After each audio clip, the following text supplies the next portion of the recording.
Γεια σας φίλες και φίλοι, λέγομαι Νικήτας Τσαούσης και σε αυτό το βιντεάκι θα σας δείξω πώς μπορείτε να φτιάξετε εύκολα και πολύ γρήγορα τον δικό σας μικροπλανήτη. Λοιπόν, πρώτα απ' όλα θα σας πω τι χρειαζόμαστε. Μία εικόνα πανοραμική κατά προτίμηση 360 μοιρών. Γιατί 360? Γιατί θέλουμε όταν χρησιμοποιήσουμε το φίλτρο που θα μας φτιάξει το μικρό πλανήτη, η αρχή της εικόνας μας να αγκαλιάσει όσο το δυνατόν καλύτερα το τέλος. Θα δείτε στη συνέχεια γιατί.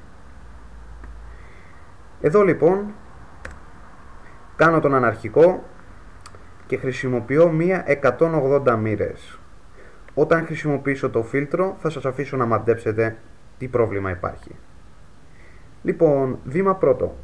Πάμε File και θέλουμε να Edit και Transform, περιστροφή εικόνας 180 μοίρες. Πολύ ωραία.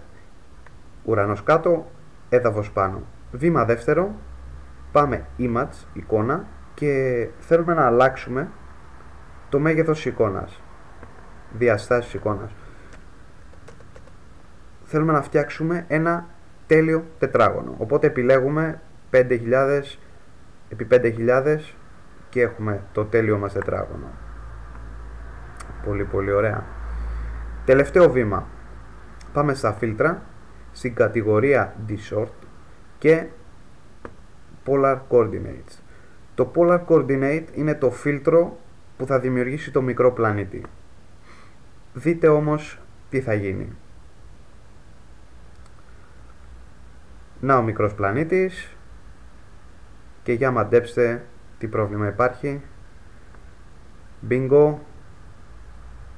Βλέπουμε ένα πάρα πολύ όμορφο δεντρόσπιτο, το οποίο σας ορκίζομαι ότι δεν υπήρχε στην αρχική φωτογραφία που τράβηξα εκείνη τη στιγμή που έβλεπα το τοπίο.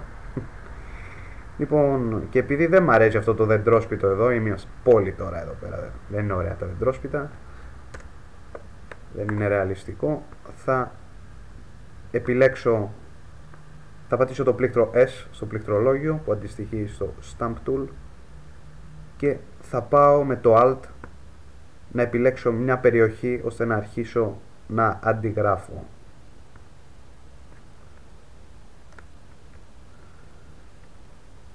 Αντιγράφω λοιπόν τον ουρανό μου ώστε να διώξουμε το δεντρόσπιτο από το τοπίο μας.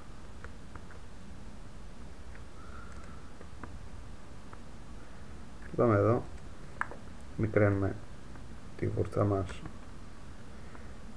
και συνεχίζουμε την αντιγραφή. Προσθέτα λίγα δεντράκια εδώ πέρα.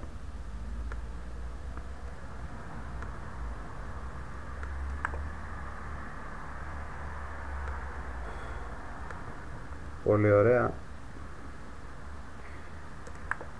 Και βάζουμε πλήρη οθόνη και ο μικρός μας πλανήτης είναι πανέτοιμος. Εσείς στη συνέχεια βέβαια, αν θέλετε, μπορείτε να συνεχίσετε εδώ πέρα με το Stamp Tool να μεγαλώσετε λίγο τον ουρανό σας, γιατί όπως βλέπετε αυτό είναι κάποιο από τα είναι το αποτέλεσμα του φίλτρου του Polar Coordinate. Περιστρέφοντας την εικόνα, ό,τι μένει γύρω δημιουργεί γραμμούλες οι οποίες δεν είναι πολύ ωραίες. Εγώ τις αφαιρώ στις φωτογραφίες μου και μετά θέλω να βάλω το υδατογράφημά μου, το logo, το όνομά μου. Πατάω B στο πληκτρολόγιο που με στέλνει με τη μία στην βούρτσα και βρίσκεται εδώ το υδατογράφημά μου. Έχω βιντεάκι στο οποίο μπορείτε να δείτε πώς μπορείτε να φτιάξετε το δικό σας υδατογράφημα. Αν σας ενδιαφέρει, κοιτάξτε το. Αυτό ήταν λοιπόν το βιντεάκι για σήμερα. Ελπίζω να σας άρεσε. Αν σας άρεσε, πατήστε like.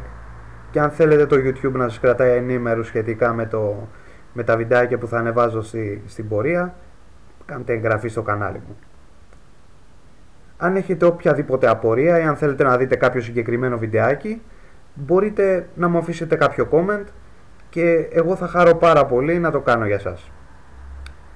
Ευχαριστώ που παρακολουθήσατε. Να είστε καλά. Γεια σας.